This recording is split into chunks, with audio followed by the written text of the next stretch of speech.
Қайырлы ақшамлар, бүгін Қырым ишғалінің 720 күні эфирде Заман студияда Эльмаз Асан çalışмақта. Украина президенті Петр Порошенко баш назир Арсений Яценюкны ве баш прокурор Виктор Шокинны истифаға кетмеге чағырды. Қарар президент сайтында дәрч етілді. Президент Шокиннің мұйым ислиятларының кірсетілмесіні қайт етті. Ама шу арада баш прокуратура жемиет ишанчыны қазанып оламады. Генеральна прокуратура України, на жаль, не змогла заручитися довірою суспільства. І саме тому на порядку денному стоїть питання про відставку Генерального прокурора. З такими ж самими мірками слід підходити і до уряду. Суспільство явно вирішило, що помилок більше, ніж досягнень, і відмовило міністрам в довірі. А хіба не ясно, що проводити успішні реформи може лише уряд, який користується достатньо високою підтримкою співгромадян? Тепер вже очевидним є запит на повне перезавантаження уряду. І поки що у прем'єр-міністра зберігається можливість обрати, в який спосіб краще дати простір для реалізації цього запиту. Питання відновлення довіри має бути вирішено в стінах цього парламенту. Довіра – це головний ресурс, який необхідно для того, щоб вирішувати проблеми того масштабу, які стоять перед нашою країною. І чекаю від парламенту на швидкі та державницькі рішення. А за мною не станеться. Покладаюся на підтримку з боку суспільства, дорогі співвітчизники. І слава Україні! Шу арада юхары шурада акимиятын истифаға кетмесі үшін имзалар топланыла. Истифаға ақында суальны юхары шуранын бақылмасына чықармақ үшін 150 рей етерлідір.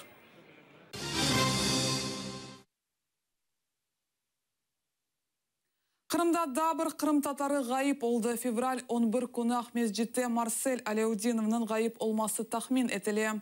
Оның өмір арқадашы ве яқынлары Марсель ақында бір малюмат бойынша невбеттеки телефон вастасы или мұраджат етмеге чағыралар.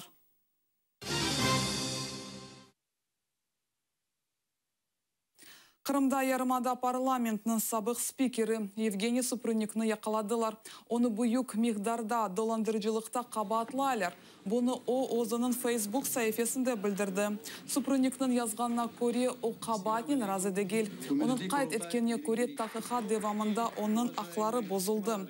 Супрунник юридик илімлер намзетті. Махкеме қарары олмағаны үшін о махкемеге шикайет йоллап оламай. 1995-96 сенелері девамында Евгений Супрунник Қырым юхары шурасының рейсі вазифесінде бұлынайды. Шымды о Ахрусия региональ милли медени мұқтариетінің yolbaşçısıdır.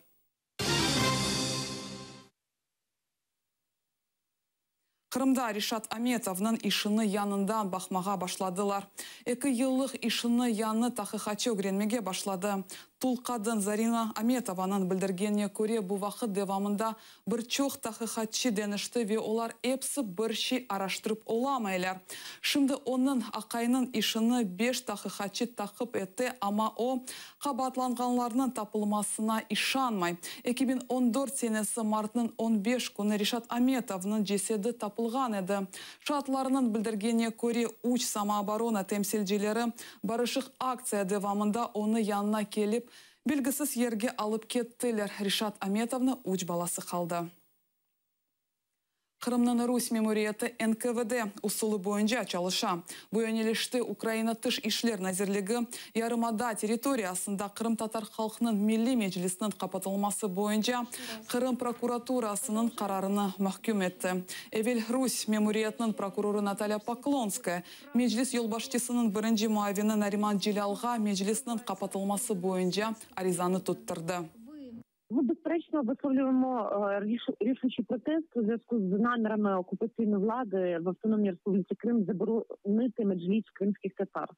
Окупаційна влада поставила перед собою небезпечну мету заборонити будь-які форми організації суспільно-культурного життя кримських татар і таким чином повністю витіснити їх з тимчасово окупованого півострова. Репресії проти кримських татар здійснюються фактично за методику каральних дій НКВС 44-го року. Пред'явлено надуманих обвинувачень з метою позбавлення права на виявлення своєї ідентичності. жорстоке переслідування і насильство над кримськими татарами свідчить лише про слабкість окупаційної влади. Ми, безперечно, вимагаємо від Російської Федерації припинити негайно репресії щодо кримських татар, як корінних жителів тимчасово окупованого Криму. І звертаємося до світового співтовариства виступити на захист переслідуваних російською окупаційною владою кримських татар, не допустити повторення їх депортації 21-го сторіччя і примусити Російську Федерацію поважати права кримськотатарського народу і взагалі поважати норми міжнародного права, суверенітет і територіальну цілісність України. Кым татар милләте ве мәҗлеснең менфаатларны танытмага истесе, ишгалчыларның баскысына азырылмак керек. Бу хакында мәҗлеснең беренче муавины Нариман Җилал белдерде. Оның фикеренә күрә Рус меморияты уларның менфаатларына уймаган чешет ноктай назарына юк итә белә. Если организация называется экстремистой, то, соответственно, любой, кто будет от ее имени что-то пытаться сделать, будет объявлен уже персонально экстремистом. И, соответственно, в отношении него там есть санкции Уголовного кодекса.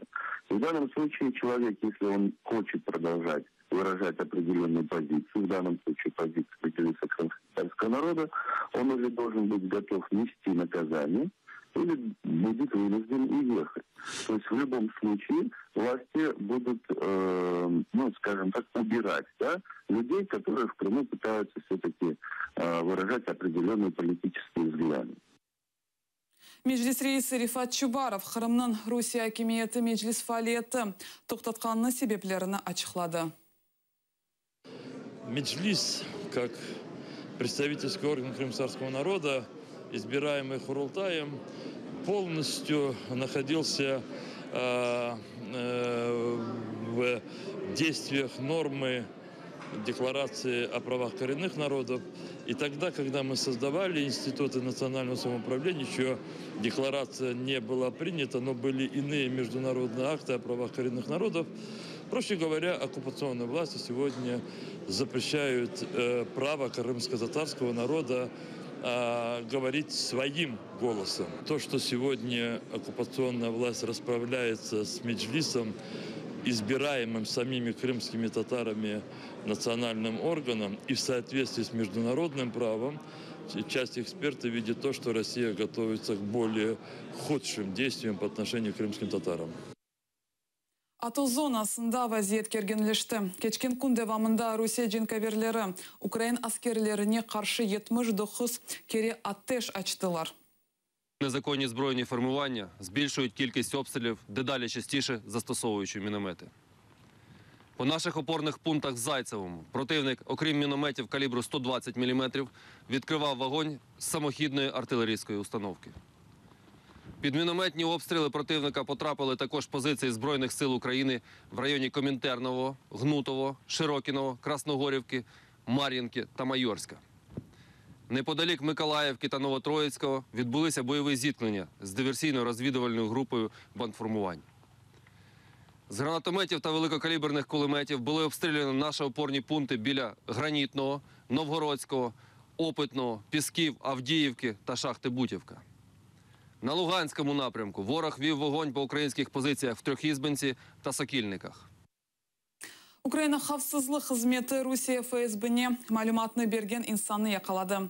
Якаланган Украина ватандашыдыр. О Русиягә казанмага бара иде. Сунки кери эркек девлетте булунув муддетинден зияде олганы өчен миграцион хезмәте тарафындан якаланды ве она ФСБ или ишбирлик тутмага теклиф этилде. Нәтиҗәдә эркек разы олды ве Украинага кайтты. Мне было предложено негласное сотрудничество с органами ФСБ Российской Федерации. Находясь под психологическим и физическим давлением, я дал согласие на негласное сотрудничество с органами ФСБ Российской Федерации. Во время вербовки сотрудникам ФСБ мне был присвоен псевдоним Емельян. По указанию сотрудника Федеральной службы безопасности Российской Федерации связь со мной в дальнейшем он будет осуществлять через социальную сеть интернет, а именно на мой электронный адрес должно поступить сообщение с содержанием «Салам алейкум, Емельян». Получил задание относительно сбора информации о воинских формированиях, Украины. Кроме этого, необходимо было собирать информацию и установочные данные об участниках АТО, а также членах организации «Правый сектор». Русия юг арабаларына Украинаға кірмеге ясақ етілі. Арабаларының қамачавы 5-ші күн девам еті. Фалиетчілер блокпостларыны қалдырмайлар қамачавға Львов сакинлері айлелерінен берабер келелер.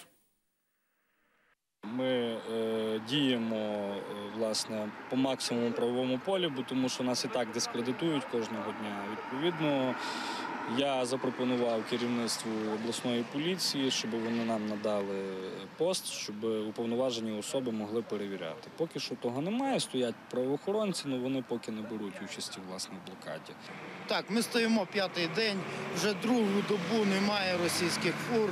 Це побратими, напевно, ще в стрію не пропускають. Але це для нас не повод розходитися по домам. Ми будемо стояти, не можу прогнозувати, наскільки довго ми ще тут залишимося, але ми будемо. Поки на українських дорогах не буде замічено фур з номерами ворога, тобто Російської Федерації. Бүгін Украин қамачавына жевап оларақ Русия-Украин юг арабаларына өз территориясындан кечмеге ясақ етті.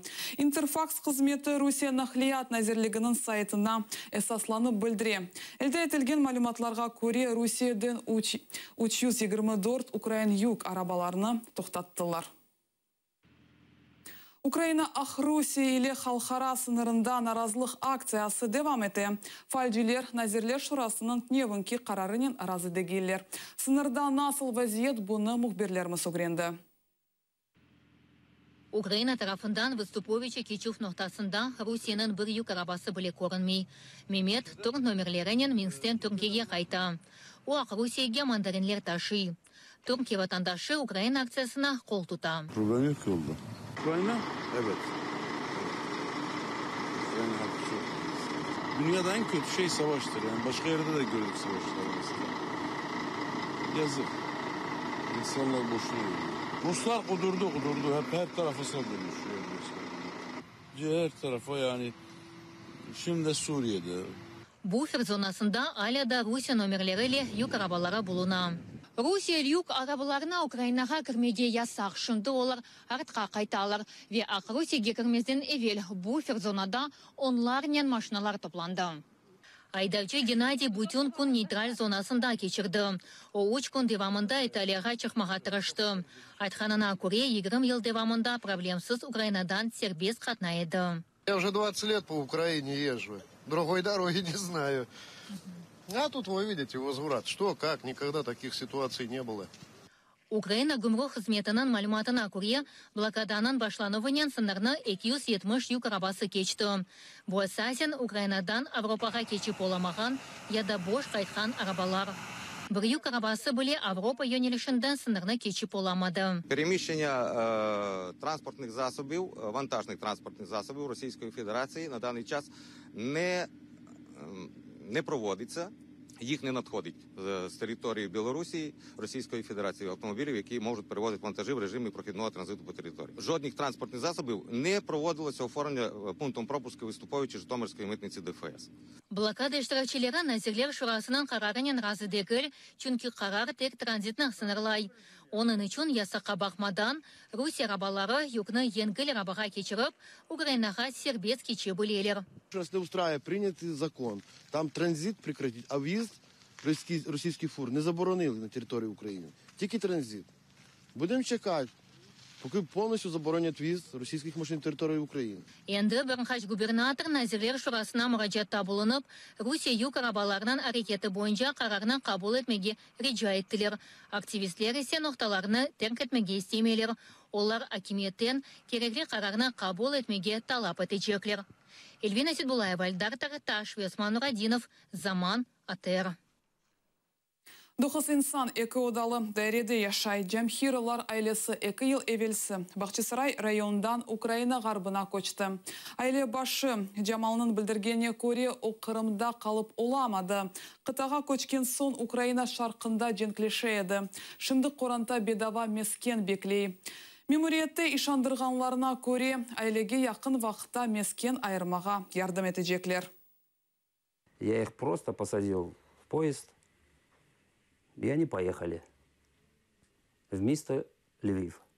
С утра встаю, детей накормлю, 2 в школу, 1 в медколледж, 2 маленькие у меня, 6-7 двойняшки. Я с ними целый день. Не сидим без работы. Хватает роботи. Сесію міської ради його поставили на чергу. І ми будемо лобіювати, і депутати міської ради, про те, щоб виділити кошти для закупівлі квартири цій сім'ї. Бусонки хабермыз еді, келініз дайма бірлік олайық, сағылықне қалыңыз.